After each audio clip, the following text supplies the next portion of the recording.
Today's special guest is Nikki Fried, the chair of the Florida Democratic Party. She's going to talk to us about her efforts to register voters and recruit candidates and to capitalize on what she says is an enthusiasm among Democrats right now.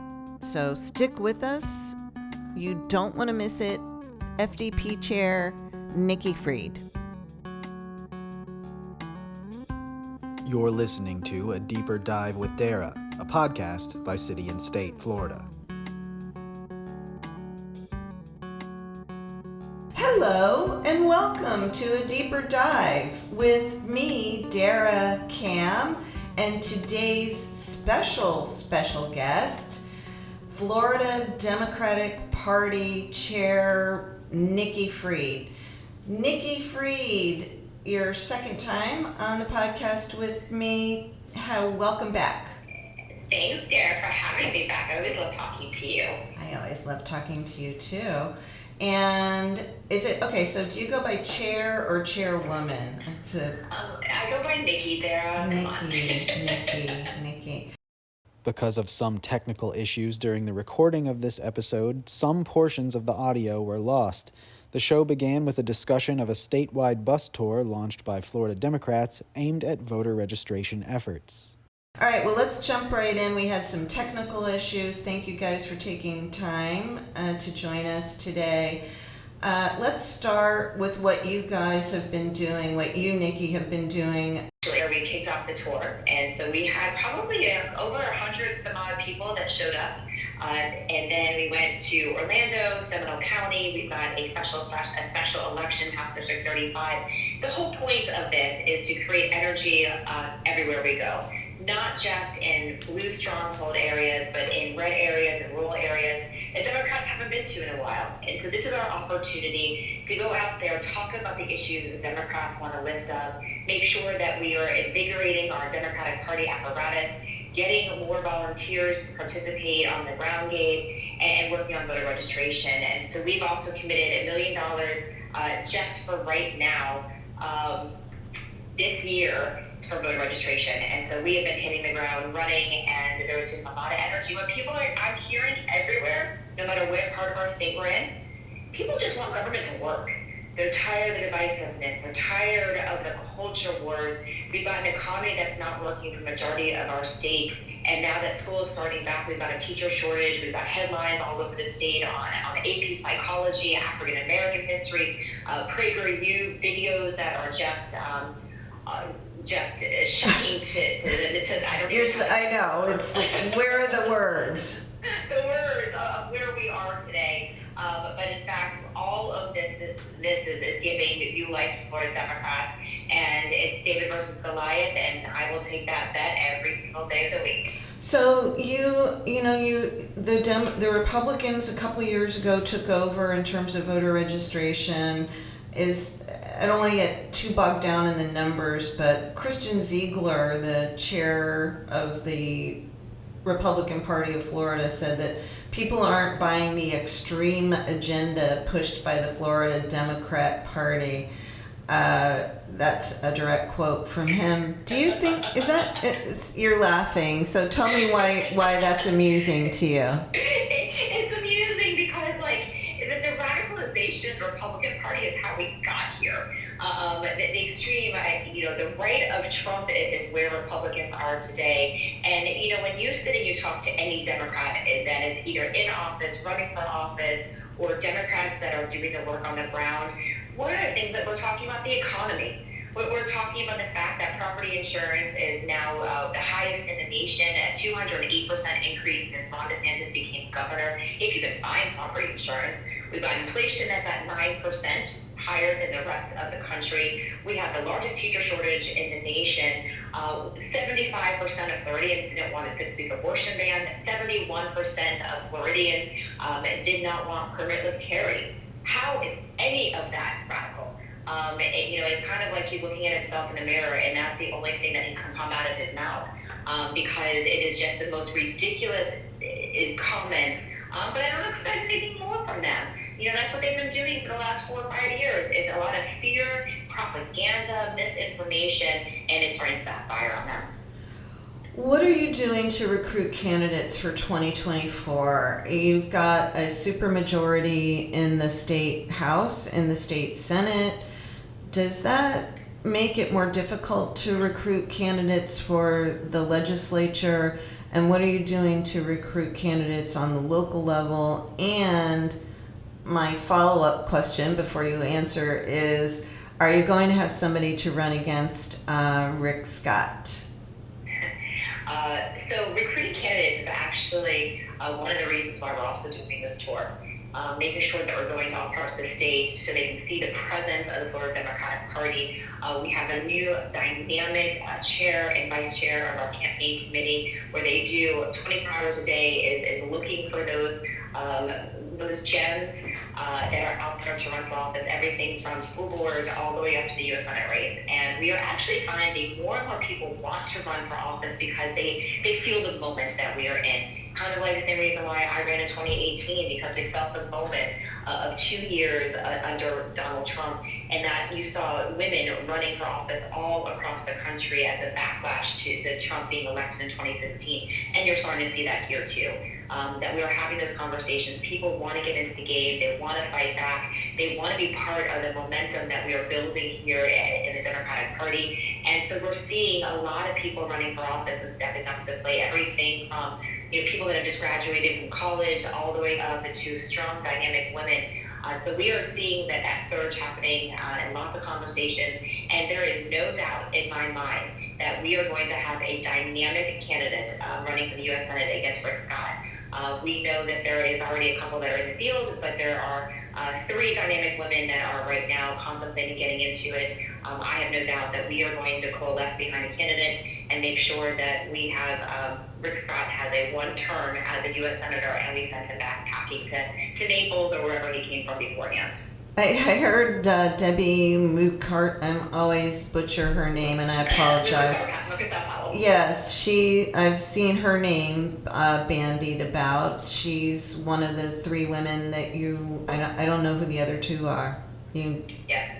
Debbie is a past member of Congress. Mm-hmm. She's been working for Giffords for the last couple of years since unfortunately she lost her re-election in 2020. And she's been working for Giffords ever since. She is without a doubt in those conversations with those in Washington, D.C. and making her calls around the state, making some final decisions. I was talking to a friend of mine who's in the process, and I was telling her that I was going to be, she's a Republican, moderate Republican, if there is such a thing anymore.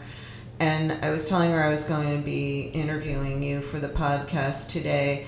And she asked me to ask you, she said that the Republicans' message is that they're anti-woke. What's the Democrats' message? That we're for the people of our state. Because look, at the end of the day, right now, even the disaster that is in Ron DeSantis' governor's office between, we've got a suspension of our affordable housing director. Now he's losing his chief of staff to go run his campaign, severely unqualified, the chief of staff to begin with and not only running.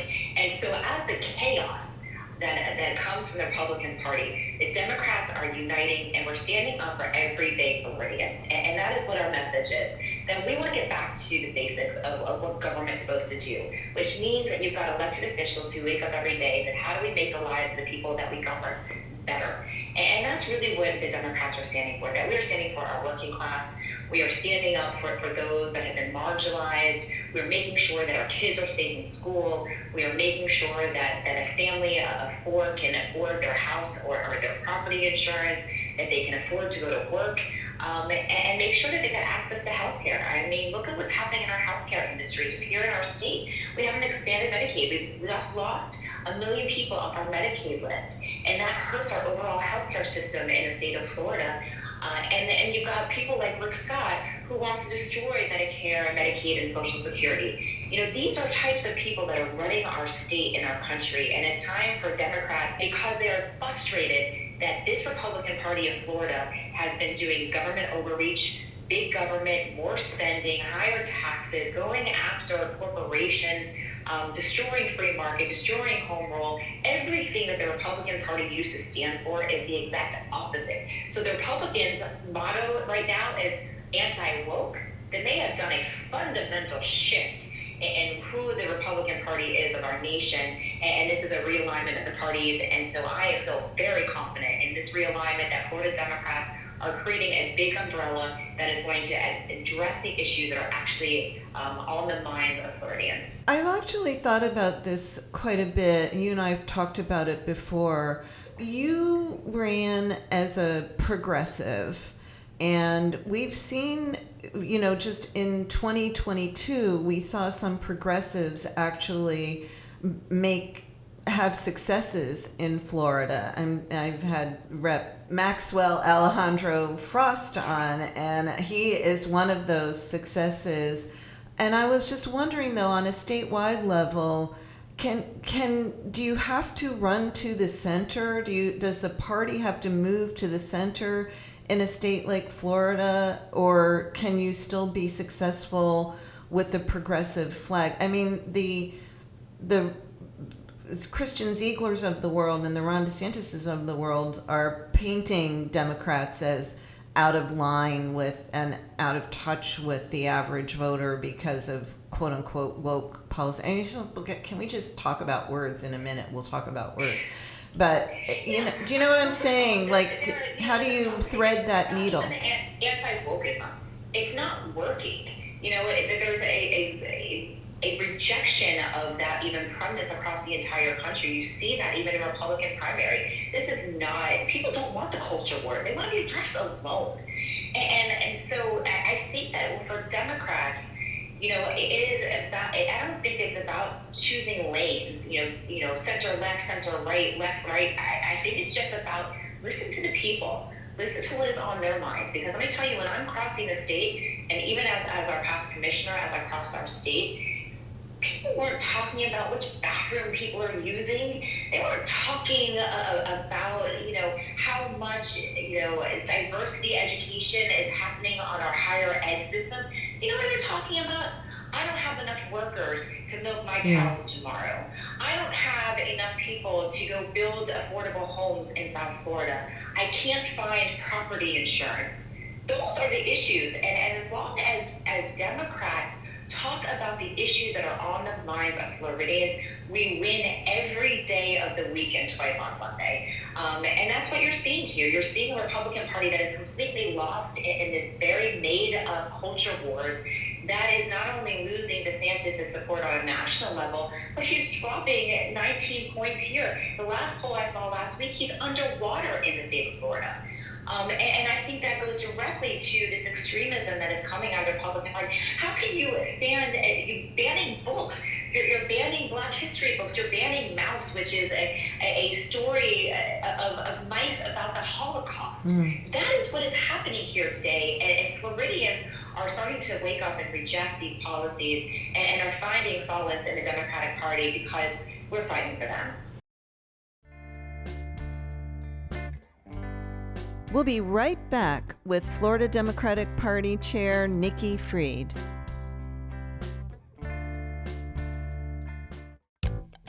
Here at Deeper Dive, we want to hear from you, the listeners. We invite you to send your questions, comments, and feedback to our mailbag. You can reach us at deeperdive@cityandstatefl.com. That's deeperdive@cityandstatefl.com. Get your 2 cents in by sending us an email. Welcome back to a deeper dive with Dara.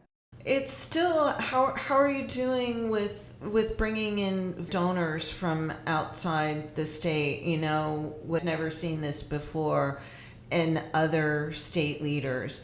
He has said that he considers his 20-point victory over Charlie Crist, who you ran against in the primary, that he considers that to be a mandate, and he is governing for those people, for the people who gave him that mandate. It is the first time in my long history that I hear a state leader saying they're not saying that they're governing for everyone, for every Floridian, that they're governing for the base voters or the voters who propelled him into his second term in office.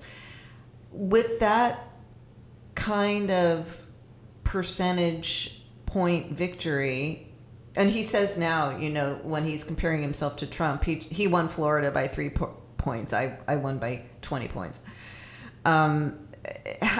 Are donors, is there trepidation about Florida being a deep red state? Well, first of all, kind of we'll reverse that on the questions. Ron didn't win by 19 points. Democrats lost by 19 points. This is 110% on Democrats. That we didn't motivate our base. We didn't have a cohesive message. We weren't doing fields leading up, significant fields leading up to the 22 election. We didn't have national or even statewide financial resources. We didn't have a lot of groups coming into our state to play on the field. We didn't, we had 64 open seats between House, Senate, congressional seats. This was a complete collapse of Democrats here in the state of Florida. And what you have seen since then is the rebuilding of the party apparatus. And so for him to say that, to take that 19 points, we had 1 million Democrats less showed up in 2022 than they did in 2018. And as I alluded to earlier, that we have almost 1/3 NPAs in our state. And if Democrats didn't show up, the amount of NPAs that lean Democrat stayed home as well. And if you look at just his pure numbers, you only saw a couple 100,000 increase from 2018 to 2022. Mm-hmm. And so I think collectively, we are a state of 22 million people. 4.6 million voted for him. That is not even half of the state. To say that there is a mandate, first of all, it is so irresponsible that you are clearly only governing for that 4.6 million of 22 million people that live here in our state. And so when I make this argument to national and statewide donors, not only have they recognized that there is a new day here in Florida Democrats, they're energized and excited by what they're seeing here on the ground. I mean, look, we have the vice president here just this year alone 4 times. Mm-hmm. President Biden has been here. We've had numerous secretaries come into our state. I have commitments from both the DNC, Biden victory, the head of the Senate, the U.S. Senate campaigns, as well as the congressionals, that the money is coming and the money is going to be here. We're already seeing a lot of our national donors starting to open back up their checkbooks. I mean, look at Leadership Blue. Leadership Blue is our annual fundraiser. Typically, we have a hard time getting to 500 people. This year alone, we sold out at over 720, 3 weeks prior to us even announcing our keynote speaker. There is energy here. National donors want to see a successful Florida Democratic Party. They know that we are ground zero, that we are the front lines fighting back against the MAGA extremism, and they are going to be in the trenches with us. So let's talk about words matter. I devoted, my colleagues and I had a recent reporter roundtable about, and I'm just going to say, I really don't like to say the F word because I say f- and shit all the time. And Ryan, apparently it's a lot harder to put the beep in with our software than it is to just let the words fly. So I don't know what he's going to do.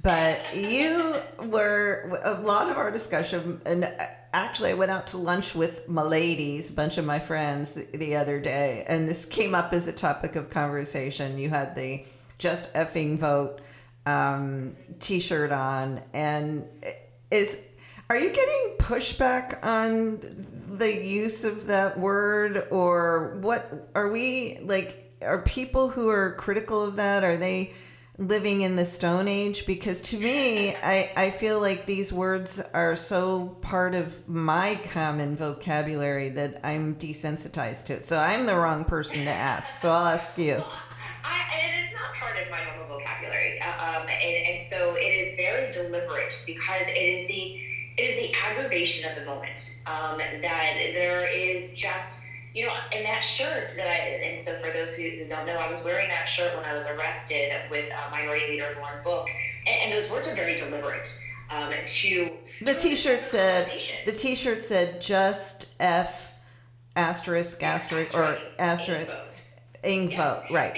And the history of that shirt alone is very symbolic. That was created by Manuel Oliver for Change the Ref after 2018 when he lost his son Joaquin in Parkland shooting. Right. So those shirts and that made, like, that's the anger and the frustration that's happening in our state and our country, because if we actually elect people, and I'm not even going to say Democrats, but elect people who are going to stand up to make changes. You know, Joaquin's fight is obviously the assault weapons ban and gun violence. And ours is voting for just democracy purposes. And the amount of people that came before me that fought for these rights, you know, to be able to vote and to get people into office that truly represent you, it is so fundamental. And so right now there is this just frustration and aggravation, like, wake up, people. Like, let me explain to you what is actually happening in our state and in our nation. And Ron DeSantis is the greatest threat to democracy that we have seen in my lifetime. And I think that people, you know, have to understand the gravity of this moment. And those sometimes are just words that come out in the frustrations of where we are today, because the typical, like, please just go vote, you know, that isn't as, like, the necessity of the moment, but you use and you add those extra words to it, it gives an opportunity to draw a shock, whether it is a good shock or a bad shock, but now people are at least talking about it. And yes, of course, there are definitely those of an older generation that I do receive comments from, Nikki, watch your language.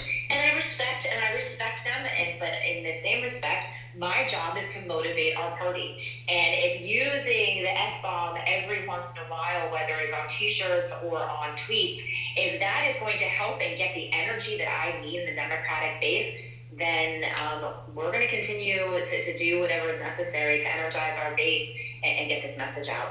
And and I feel like that word doesn't have as much, there's not so much negativity associated with it among younger people. And so maybe the fact that you're just using it is a way to kind of goose the conversation and to energize young people. I mean, isn't that part of what your outreach is to younger voters who stayed home and 2 years ago? I mean, we have to. I mean, right now, you know, Florida is the second largest student population right after California. This generation is the most pissed off generation that we have probably seen since, you know, probably the 60s. You know, between, you know, them having to do active shooting drills on a consistent basis inside of their classroom. They are seeing the assault on their freedom to learn, going after their teachers, going after their peers that may be part of the LGBTQ plus community, taking away their rights to reproductive health care, going after their educational opportunities and higher ed. You know, look what they did to New College. I mean, look what they're about to try to do at FAU. You know, we're holding on their presidential search. So we've created a generation that is angry, that is frustrated with the political elite class on both sides of the aisle. And it is part of our job as Florida Democrats to have those really frank conversations with them now, to energize them and to make sure that they are part of our path forward in our state. Our apologies. Deeper Dive was experiencing some technical issues in this portion of the show. We're picking back up where Dara and Nikki Fried are discussing a proposed constitutional amendment that would authorize adult use of marijuana backed by TruLeave, the state's largest medical marijuana operator, and another initiative that would enshrine in the state constitution the right to an abortion after 15 weeks. And the Florida Supreme Court, that now I believe it is 5 of the 7 members of that court were justices were appointed by Governor DeSantis. And those initiatives need Supreme Court approval in order to be placed on the ballot before voters next year. What degree of confidence do you have that either one of those will pass constitutional muster in the eyes of the DeSantis appointed court? You know, Darren, this is one of the things that truly breaks my heart. You know, as an attorney, as somebody who's always believed in the scales of justice and always believed that everybody has an opportunity to have access and fair access to the courts. Unfortunately, I am not seeing this Florida Supreme Court, which has gotten more and more political as time has gone on. We even heard reports coming out how DeSantis even got those names and appointed those people. Some of them came from a separate committee, not the typical judicial nominating committee, came from Federalist Society groups that did their own screenings of them, which shows that he was in particular looking for somebody with the same political ideology as him to sit on the court, which is what we always talk about. The courts should be blind to political, decisions. It should be based on the law and precedents. But unfortunately, this court continues to go over their prescribed guidelines of what they're supposed to be looking for when they're reviewing these constitutional ballot initiatives. They're supposed to be looking at it for two things. One, to make sure it's single subject, which is part of what every type of law across the state and across the country has to be single subject. Second is that the language that is going on the actual ballot itself is not confusing to the electorate based on what the actual language of the constitutional ballot is. That is it. This, and I'm going to say it, bullshit that came out of Ashley Moody's office this past week, attacking a corporation, regardless of my opinions about Trulieve, but how in the world are you using a legal argument to take down a citizens initiative? And my opinion on citizens initiatives on this one in particular, we can have a whole other segment on. Yeah. But for her to inject personal beliefs and going after a company. The company, which is the main, I think has contributed all but $100 and some to the effort. It was very surprising. I've never seen an argument like that. I mean, in my mind, I was like, short version, okay, cover the kids' ears here. Short version of the AG's brief was Trulieve equals greedy bastards. I mean, it did seem to be outside the four corners of, does this meet constitutional muster? Right. And that's a really slippery slope if they take any of those arguments. And again, this is not me defending Trulieve and their actions by any stretch of the imagination or my support for the ballot initiative one way or the other. This is the actions from the Attorney General and what the Supreme Court is supposed to look at when they are evaluating citizens' initiatives has gone so far from what they're supposed to be doing. And unfortunately, there's no appeals mechanism unless you take it to the U.S. Supreme Court. But by the time that can even potentially get in front of the Supreme Court, the ballot initiatives, the ballots are coming on, and they continue to make it more and more difficult to get the signatures, the percentage that is necessary, when you have to turn in them. And if Ashley has a problem with Trulieve and has a problem with weed, then fine, go put money into the anti-campaign and let it give it back to the voters, which is what this is all about. But her injecting, this belief, and her husband's a DEA agent. Let's also be mindful of where her personal beliefs are coming from. It's just, breaks my heart that this is where the judiciary is. I certainly hope that they don't take those arguments in consideration. I do think the language is very tight when it comes to the abortion amendment, and so there'll be very little wiggle room at that point. But my hope is that the Supreme Court listens to the people. The people want these ballot initiatives on for 24. Okay, listen, I know you have to run, but I have one last quick question. Gavin Newsom, California governor, Gavin Newsom, debate with Ron DeSantis, yay or nay? What says you? Never happening. It's never happening. I mean, the insane response back from DeSantis, shows that he doesn't want to do this. That he wants, a 2-minute hype video instead of an opening argument. He wants to have notes on the podium. And Gavin's like, this is very simple. 2 men in a room debating the concept of what does it mean to be American and policies. And so I think at the end of the day, this was a big ruse. Ron DeSantis tried getting, and his desperation to get media and good media attention, it is once again backfiring on him because he's a horrible, horrible debater. I have never seen him do a good debate, and he's going to get annihilated at the first Republican debate, and this is his attempt to maybe revitalize, if he's even going to still be in this race by November. My bets are still on that he doesn't make it that far. Well, listen, thank you so much. We'll have to have you back in a couple of months and get an update from what's going on the road with you as you're meeting with Democrats. And we'll have to check the odds and see what the over and under is for how long Governor DeSantis will be in the race. So, I love it. Nikki Fried, chair of the Florida Democratic Party, it was a pleasure to have you back and can't wait to have you back again. Thanks, Sarah. I love always being with you, so anytime.